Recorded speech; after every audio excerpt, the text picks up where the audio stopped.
மக்களே எல்லாரும் எப்படி இருக்கீங்க? நலமா இருக்கீங்களா? இன்னைக்கு உங்களுக்காக ஒரு சூப்பரான காமெடி சீன்ஸோட தானங்க வந்திருக்கேன். வாங்க காமெடி பார்த்துடலாம். இப்போ ஸ்டார்ட்டிங்ல வடிவேல் இருக்கார்ல, அவர் என்ன பண்ணுவாருன்னா, அவர் ரெமோ கெட்டப்ப போட்டுட்டு காதல் யானை வருகிற ரெமோ பாட்டு இருக்குல்ல, அதை பாடிக்கிட்டே வருவாரு. அப்போ பார்த்தீங்கன்னா, அப்பளத்தெல்லாம் உடைச்சுக்கிட்டு அப்படியே காமெடி பண்ணிட்டு அவரோட ஃப்ரெண்ட்ஸோட சேர்ந்து வந்துட்டு இருப்பாரு. வர வழியில ஒரு பொண்ணு நின்னுட்டு இருப்பாங்க. "யார் நீ?" அப்படின்னு சொல்லிட்டு கேட்கும்போது, "நான் சும்மோ" அப்படின்னு சொல்லுவாரு. "என்ன சைக்கிள்ல வந்துட்டு சும்மோ அப்படின்னு சொல்ற?" அப்படின்னு கேட்கும்போது, "என் பேர் அது" அப்படின்னு சொல்லுவாரு. "உன் பேர் என்னன்னு?" கேட்கும்போது, "பென்ஸ்" அப்படின்னு அவங்க சொல்லுவாங்க. "காஸ்ட்லியான வண்டியா அப்படின்னு சொல்லுவாரு. காஸ்ட்லியான வெஹிக்கிளா இருந்தாலும் வந்துட்டு நான் வந்து மெயின்டெனன்ஸ் வந்து ஜாஸ்தி அப்படின்னு சொல்லிட்டு அவங்க சொல்லுவாங்க.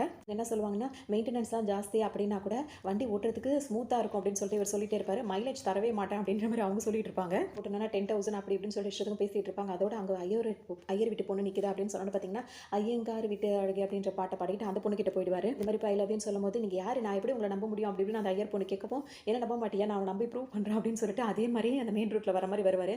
ஒருத்தர் வந்து காரை வச்சு இடிக்க வந்து, ஏன்டா இங்க வந்து விழுற அப்படின்னு சொல்லும்போது, நான் சும்மான்னு சொல்லிட்டு சொல்லுவாரு.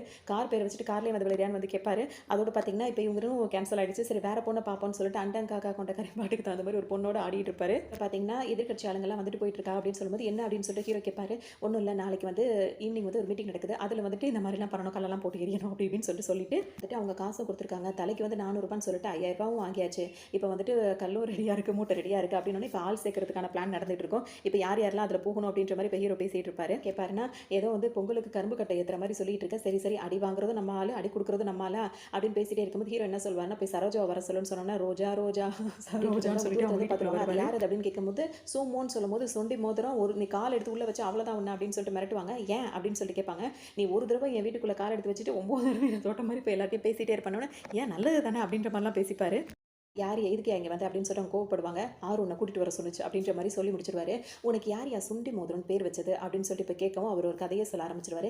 எங்கள் அம்மா வயிற்றுல நான் 7.5 மாச பிள்ளையா இருக்கும்போது பிள்ளையா நான் இருக்கும்போது எங்கள் அம்மாவுக்கு தயிர் சோறுனா ரொம்ப பிடிக்கும். அப்படி தயிர் சோறு அவங்க சாப்பிடும்போது ஒவ்வொரு விரலாம் சப்பி சாப்பிடும்போது விரலில் போட்டிருந்த மோதிரம் அப்படியே உள்ள முழுங்கிட்டாங்க. அப்புறம் என்னாச்சுன்னு கேட்கும்போது உடனே எங்கள் அப்பா என்ன செஞ்சா, சுண்டை கஞ்சி வாங்கி எங்கள் அம்மா வாயில ஊற்றி வாந்தி எடுக்க வச்சான். வந்துச்சா அப்படின்னு சொல்லிட்டு இப்போ இவங்க கேட்பாங்க. அதுக்கப்புறம் என்ன சொல்வாருன்னா, மோதிரம் வரல, 7.5 மாச பிள்ளையா நான் தான் வெளியே வந்தேன்னு சொல்லுவார். ஓ குறை பிரசவமா அப்படின்ற மாதிரி அவங்க கேட்பாங்க. முந்திரம் குறை பிரசவம் இருந்தாலும் சுகப்பிரசவத்தில் பிறந்தல்ல அப்படின்னு சொல்லிட்டு, அதோட எங்கள் அம்மா வந்துட்டு மோதிரத்தை முழுங்கினதாக நான் பிறந்தன்றதுனால எனக்கு மோதிரம்னு பேர் வச்சாங்க. ஆனால் எங்கள் அப்பா வச்சதுனால தான் வந்துட்டு நான் பிறந்தேன் அப்படின்னு சொல்லிட்டு எனக்கு சுண்டக்கஞ்சின்னு பேர் வைக்கிறோன்னு நினச்சாரு. இதுலேயே எங்கள் அப்பாவுக்கும் அம்மாவுக்கும் சண்டை வந்துருச்சு. ஒரு வழியாக வந்து சுண்டி மோதிரம்னு சொல்லிட்டு 2 பேரும் சமாதானமாகி பேரை வச்சாங்க. அதே காலப்போக்கில் சும்மோ அப்படின்னு சொல்லிட்டு நான் மாற்றிக்கிட்டேன் அப்படின்னு சொல்லிட்டு சொல்லுவார். பேசி முடிக்கிறதுக்குள்ளே பார்த்தீங்கன்னா அவங்க போயிடுவாங்க. நேராக இப்போ ஹீரோ கிட்ட தான் அவங்க பேசிகிட்டு இருப்பாங்க. என்ன அரைய கூட்டு வர சொன்னியா அப்படின்னு சொல்லி கேட்பாங்க. அவங்க வந்து அவர் சொல்லுவார், ஆமாம் நாளைக்கு ஈவினிங் வந்து ஒரு மீட்டிங் இருக்குது, இந்த மாதிரி எதிர்க்கட்சி இந்த மாதிரி கிளிக்கணும் அப்படின்னா நீ நேம் லிஸ்ட்டை மட்டும் கூட மிச்சத்தை நான் பார்த்துக்கிறேன் அப்படின்ற மாதிரி அவங்க சொல்லிடுவாங்க. பார்த்தீங்கன்னா இப்போ தெளிவாக இப்போ சரோஜா வந்து கேட்டுப்பாங்க, கெட்ட வார்த்தை பேசலாம்ல அப்படின்னு சொல்லி கேட்டுப்பாங்க. அப்பப்போ எடுத்து தெளிச்சு விடு அப்படின்ற மாதிரி ஹீரோவும் சொல்லுவார். அதோட செங்கல் பேப்பர் மட்டும் தான் அக்கா மேலே படணும், கருங்கல் தூக்கி யாரும் வீசக்கூடாது, அது இல்லாமல் அக்காவை சுற்றி ப்ரொடெக்ட் பண்ணிகிட்டே இருக்கணும், இதான் உங்கள் வேலை, ஸ்டேஜில் இவங்க தான் நிற்கணும் அப்படி இப்படின்னு சொல்லிட்டு ஹீரோ எல்லாருக்குமே சொல்லி முடிச்சிருவாரு. அதுக்காக அந்த வடிவேலோட ஃப்ரெண்டு ஒருத்தர் வந்து சரோஜாவை ரொம்ப வெல்கம் பண்ணி கூப்பிடுவாரு. இப்போ அந்த பேச்சாளர் வந்து பேச போகிறாங்க அப்படின்னு சொல்லிட்டு இப்போ தான் வந்து வருவாங்க. பூஜா வரப்போகிறாங்க அப்படின்னு சொல்லிடுவாரு. சொன்ன உடனே இவங்க வந்துருவாங்க. வந்தவங்க என்ன சொல்லுவாங்கன்னா, ஆன்றோருக்கும் சான்றோருக்கும் என்ன போன்றோருக்கும் வணக்கம். இடுப்பில் போட்டா கைலி, உள்ள போட்டா கோமணம், அவுத்து விட்டா அவனம். நீ டேய் ராஜரத்னம் உன்னதாண்டா வாட்டுற தலைவர் அப்படின்னு சொல்லிட்டு சொல்லுவாங்க.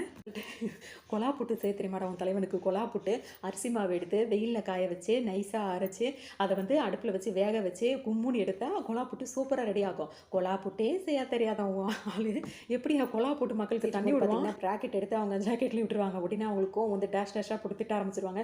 எவன்டா அது பாக்கெட் உள்ள ராக்கெட் எடுத்து என் ஜாக்கெட்டில் விட்டவன் அப்படின்னு சொல்லிட்டு கத்துவாங்க. முடியாத அளவுக்கு கண்டபடி எல்லாரும் திட்ட ஆரம்பிச்சிருவாங்க. இதில் பேரை படிச்சு ஒவ்வொருத்தருக்கா தனிப்பட்ட முறையில் வேற பாராட்டு விழா மாதிரி நடத்திக்கிட்டு இருப்பாங்க.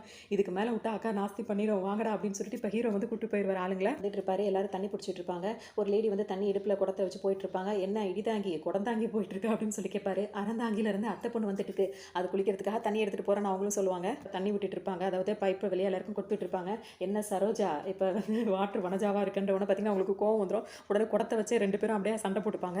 இதாங்கி வீட்டில் வந்துட்டு இருக்க அறந்தாங்கி பொண்ணு பாத்ரூமில் அழுக்கு தேய்ச்சி குளிச்சிட்டு இருக்கானே அப்படின்னு சொல்லிட்டு சும்மா இருந்தவரை கோர்த்து விட்டோன்னு உன்னை அப்புறம் வந்து கவனிச்சிக்கிறேன், சரி வாங்கடா போவோம் அப்படின்னு சொல்லிட்டு இப்போ எல்லாரும் அந்த பொண்ணை பக்கம் வருவாங்க. போய் மறைச்சிருந்து பார்த்துட்டு இருப்பாரு. அவர் கமெண்ட்ஸ்லாம் கொடுத்துட்டே இருப்பார். திரும்பும் போது பார்த்தீங்கன்னா அவர் சினிமா ஃபைட் மாஸ்டர்னு தெரிஞ்சவங்க பார்த்தீங்கன்னா தப்பிச்சு ஓட பார்ப்பாங்க. ஓடலாம் நினைக்கும் போது பார்த்தீங்கன்னா சரோஜாக்காவோட கூட்டமே வந்து அங்கே நின்றுட்டு இருக்கும். என்ன அப்படின்னு சொல்லி கேட்பாங்க. ஒன்றும் இல்லை அப்படின்னு சொல்லும்போது, சொல்லுடா அப்படின்னு சொல்லி கேட்கும்போது அவர் ஒரு ஃப்ரெண்டு தான் சொல்லுவார், எங்கள் அண்ணனோட கோழி குஞ்சை காணும் அப்படின்னு சொல்லும்போது, ஓ கோழி குஞ்சு இங்கே வருதாக்குன்னு சொல்லிட்டு கேட்பாங்க. காணா போன கோழி குஞ்சுக்கு குளிக்கிற இடம் தெரியுமா, கழிக்கிற இடம் தெரியுமா அப்படின்னு சொல்லிட்டு அவர் கேட்பாரு. ஒரு ஆம்பளை குளிக்கிறதையே நீ இந்த மாதிரி பார்க்குறேன்னா இதெல்லாம் எந்த ஆங்கிள் நீ பார்த்துருப்பேன்னு சொல்லிட்டு எல்லாரும் போட்டு அடி அடின்னு அடிக்க ஆரம்பிச்சிருவாங்க. கூட அங்கே அடி வாங்கி முடிச்சுட்டு ஒரு டீ கடை பக்கம் வருவார். அங்கே வரும்போது பார்த்தீங்கன்னா ஒருத்தர் டீ குடிச்சிட்டு இருப்பாரு. என்ன பரமசிவம் எப்படி இருக்குன்னு சொல்லிட்டு அவர் முதுகுல ஓங்கி ஒரு தட்டு தட்டுவார். அவர் குடிச்சிட்டு இருந்த டீ அப்படியே கொட்டி போயிடும். உடனே எந்திரிச்சு கோவம் அவருக்கு செம்ம கோவம் வரும். ஏன் வாயால் கேட்க மாட்டியா, தட்டி தான் கேட்பியா, இங்கே வா நான் தட்டுறேன் அப்படின்னு சொல்லிட்டு குனியை வச்சு நல்லா குத்து குத்துன்னு குத்துவார். செம்ம அடி அடிச்சுட்டு போயிட்டே இருப்பார். இவர் அடி வாங்கிட்டு நிமிரும் போது பார்த்தீங்கன்னா இவரோட கூட்டம் வந்து நின்றுட்டு இருக்கும். இவரே பயந்துருவார். என்னென்ன அவன் இந்த அடி அடிச்சுட்டு போகிறான், இப்படி வாங்கிட்டு நிற்கிறீங்களே அப்படின்னு சொல்லிட்டு இப்போ எல்லாரும் கேட்பாங்க. அடின்னு நினச்சிங்களாடா, அது அடி இல்லடா, வைத்தியம்டா அது அப்படின்னு சொல்லிட்டு சொல்லுவார்.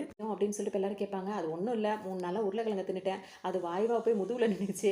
அண்ணன் சேலத்துக்காரில் அதனால தான் கூப்பிட்டு கொஞ்சம் எடுத்து விட சொன்னேன், அதான் பண்ணிட்டு போறாரு அப்படின்னு சொல்லிட்டு சொல்லுவார். இனிமேல் நீங்களா தான் அடி வாங்கிக்கிறீங்களா அப்படின்னு கேட்கும்போது அது அனுமதி இல்லாமல் எவனாவது என்ன தொட முடியுமா அப்படின்னு சொல்லி கேட்பாரு. நீங்கள் சொல்கிறதெல்லாம் உண்மையான்னு வேற அவங்களாம் கேட்பாங்க. நான் புரியாதுடா, இப்போ உங்களுக்கு கழுத்து வலின்னு வச்சுக்க, நேராக திருச்சிக்கு போய் இறங்கி எவன்ட்டியாவது வம்பு வலை அவங்க நேராக கழுத்துலேயே பார்த்து அடிச்சு உன் கழுத்து வலியை சரி பண்ணி வச்சுக்க, நேராக மதுரைக்கு போ, அவங்க கிட்ட போய் வம்ப வளர்த்தனா நேராக படுக்க போட்டு வயிற்றுலேயே மிதின்னு மிதிப்பாங்க, அம்முட்டும் வெளியே போய் ஃப்ரெஷ் ஆகிடும் அப்படின்னு சொல்லிட்டு, இப்போ உனக்கு கால் வலினா நேராக திண்டுக்கலுக்கு போ, அவங்க உருட்டுக்கட்டை எடுத்து காலையே அடிச்சு மூட்டு வலியெல்லாம் சரி பண்ணி விட்டுருவாங்க. அது மட்டும் இல்லாமல் நீ இப்போ வந்துட்டு கோயம்புத்தூர் போன அப்படின்னா அவங்க அடிக்கிற அடி ஃபுல்லாகவே மசாஜ் மாதிரி தான் இருக்கும் அப்படின்னு சொல்லிட்டே இருப்பாரு. திருநெல்வேலி பக்கம் மட்டும் போயிடாதீங்க, அது எடுத்து வாயிலேயே விட்டுவாங்கன்னு எல்லாரும் பயந்துருவாங்க. ஆனால் நம்ம தமிழ்நாடு மாதிரி எங்கேயுமே கிடையாது. எவ்வளோ அடித்தாலும் அப்பரு லோயர் மிடில் தாண்டவே மாட்டாங்க. அதில் நம்ம பாராட்டணும் அப்படின்னு சொல்லிட்டு அங்கேருந்து நைஸாக சமாளிச்சிட்டோம் நழுவிடுவார். அதெல்லாம் உண்மையான்னு கேட்டேலாம் அவரே காரி குப்பிக்குவாங்க. அதோட பார்த்தீங்கன்னா ஒரு டீ கடை வந்து நின்றுட்டு இருப்பார், டீ கடை வாசலில். அப்போ ஒருத்தர் பார்த்தீங்கன்னா காயமாக வருவார். என்னென்ன ஆச்சு அப்படின்னு சொல்லி கேட்கும்போது பார்த்தீங்கன்னா ஒன்றும் இல்லைப்பா, ஃப்ளைட்டில் போயிட்டு இருந்தேன், அங்கேருந்து கீழே விழுந்துட்டேன் அப்படின்னு இவருக்கே இப்போ ஒரு மாதிரி ஆகிடும். இவருக்கே இது ஆச்சரியமா இருக்குது, ஃப்ளைட்டில் இருந்து அப்படின்னு சொல்லி கேட்பார். ஆமாப்பா, பாத்ரூம் போகிறேன்னு சொல்லிட்டு பாத்ரூம் கதவு திறக்கிறதுக்கு பதிலாக மெயின் டோர் திறந்து விட்டுட்டேன், அதுலேருந்து விழுந்துட்டேன், நல்ல வேலை பரங்கி மர பாலையில் விழுந்தேன், வேற எங்கேயாவது விழுந்திருந்தா இந்த மாதிரி அடியாவது பட்டிருக்குமா, இன்னும் அதிகமாக பட்டிருக்கணும்னு இவங்களுக்கு ஒன்றுமே புரியாது. அவர்கிட்ட சொல்லுவார், என்னடா இவன் ஃப்ளைட்லேருந்து கீழே விழுந்துட்டான்னு சொல்லிட்டு போயிட்டே இருக்கான் அப்படின்ட்டு. திரும்பும்போது பார்த்தீங்கன்னா இன்னொருத்தர் கழுத்தில் காயமாக வந்துட்டே இருப்பார். அவரை கூப்பிட்டு உங்களுக்கு என்ன ஆச்சு அப்படின்னு சொல்லி கேட்கும்போது பார்த்தீங்கன்னா ஒன்றும் இல்லை தம்பி, போர் அடிக்குதுன்னு சொல்லிட்டு தண்டவாளத்தில் போய் படுத்திருந்தேன், ஒரு 4-5 ட்ரெயின் ஏறி இங்கிட்ட அங்கிட்டும் போயிடுச்சு அப்படின்னு சொல்லிட்டு இவர் சொல்லுவார். இல்ல அப்படின்னு சொல்லிட்டு இவர் ஆச்சரியமாக கேட்கும்போது, ஆமா தம்பி, ஆள் படுத்துறது கூட தெரியாம அவங்க பாட்டுக்கு வண்டி ஓட்டிட்டு போறாங்க, இவனுங்கெல்லாம் என்னத்தை சொல்றது அப்படின்னு சலிச்சுக்கிட்டே சொல்லிட்டு அவரும் கிளம்பிடுவாரு. 4-5 ரயில் கழுத்துல ஏறிட்டு போயிடுச்சுன்னு அசால்ட்டா சொல்லிட்டு போறான்னு சொல்லிட்டு இருக்கும்போது இன்னொருத்தர் ரொம்ப டஸ்டோட வருவாரு. உடனே கூட இருக்கவர் ரொம்ப பயப்படுவாரு. இருடா, எனக்கும் ஒரு மாதிரி தான் இருக்கு, கூப்பிட்டு என்னன்னு கேட்போம் அப்படின்னு சொல்லுவாரு. தம்பி தம்பின்னு சொல்லி கூப்பிட்டு அவர் பார்த்தீங்கன்னா எதுவுமே கேட்க மாட்டாரு. என்னன்னு கேட்கும்போது ஒன்றும் இல்லப்பா, நீ போ அப்படின்னு சொல்லிட்டு சொல்லுவாரு. ஏதோ கேட்க வந்தீங்க கேளுங்க, நான் ஒன்றும் இல்லைன்னு சொல்லிடுவாரு. எனக்கு தெரியும் உடம்பெல்லாம் சகதியா இருக்கே, அதுதானே ஏன்னு கேட்க வந்தீங்கன்னண்டா, ஓ அப்படின்னு சொல்லி சொல்லுவாரு. அது ஒன்றும் இல்லைண்ணே, வேலை பார்த்து அசதியிலேயே ரோட்லேயே படுத்து தூங்கிட்டேன்னா ஒரு புல்டோசர் அப்படியே மேலே ஏறி போயிடுச்சு அப்படின்னு பார்த்தீங்கன்னா அவருக்கு தூக்கி வரை போட்டுரும். நான் வீலில் ஓட்டுன சகதியோட தப்பிச்சேன், சரி வரட்டுமா அப்படின்னு சொல்லிட்டு அவர் கிளம்பவும் இவருக்கு தாங்க முடியாது. உடனே என்ன பண்ணுவார், அந்த போஸ்ட் கம்பம் இருக்கும்ல, அதில் போய் பார்த்தீங்கன்னா நங்கு நங்கு நங்கு நங்கு நல்லா முட்டிடுவார். இப்போ நிமிந்து பார்க்கும்போது பார்த்தீங்கன்னா அப்படியே முகம் ஃபுல்லாக அப்படி ரத்தமாக இருக்கும், மூஞ்சி ஃபுல்லாக அப்படியே காயத்தோடு நின்றுட்டு இருப்பார். அப்போ தான் ஒருத்தர் வருவார், சீப்பா போட்ட பிளானை வந்து சீப்பில் வச்சு முடிச்ச மாதிரி ஒருத்தர் சொல்வார்ல, அவர் வந்து இப்போ நின்றுட்டு என்னென்ன மூஞ்சி ஃபுல்லாக தக்காளி சட்னி ஊற்றி வச்சிருக்கீங்க அப்படின்னு சொல்லுவார். என்னது அப்படின்னு சொல்லிட்டு கேட்பாரு. என்னென்ன மூஞ்சில் தக்காளி சட்னி ஊற்றி வச்சிருக்கீங்கன்னு கேட்டேன்னு கேட்பாரு. சொல்லிட்டு அவர் வடிவேல் கேட்பாரு. ஆமாம் பார்த்தா தெரியல, சிவப்பா இருக்குல்ல அப்படின்னு வேற சொல்லிடுவாரு.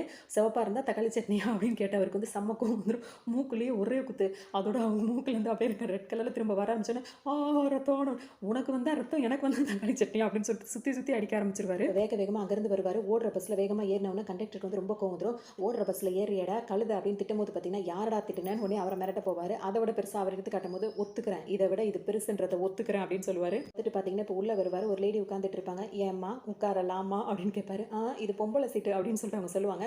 ஆம்பளை சீட்டோ பொம்பளை சீட்டோ சீட்டு ஒன்று சொல்லாது, நீ உன் சீட்டை தள்ளிவை அப்படின்னு சொல்லிட்டு அவங்களை தள்ளி விட்டுட்டு உட்காந்துப்பாரு. பேர் என்ன அப்படின்னு சொல்லி கேட்பாரு. எதுக்கு அப்படின்னு சொல்லிட்டு அவங்க கேட்பாங்க. தெரிஞ்சுக்கிட்டா பேரை சொல்லி கூப்பிடலாம்ல அப்படின்னு அவர் சொல்லவும், ராணி மங்கம்மா பரமேஸ்வரி அப்படின்னு சொல்லும்போது ரொம்ப லென்த்தாக இருக்குன்னு அப்படின்னு சொல்லிட்டு வயசை கேட்பாரு. 26 அப்படின்னு அவங்க சொல்லுவாங்க. சரி இப்போ எங்கே போயிட்டு இருக்கு அப்படின்னு கேட்கும்போது, அது எதுக்கு நீ கேட்குற அப்படின்னு சொல்லுவாங்க. கோவப்படும்போது, தெரிஞ்சா உனக்கும் சேர்த்து டிக்கெட் எடுப்பேன்ல அப்படின்னு சொல்லிட்டு சொல்லுவோம்.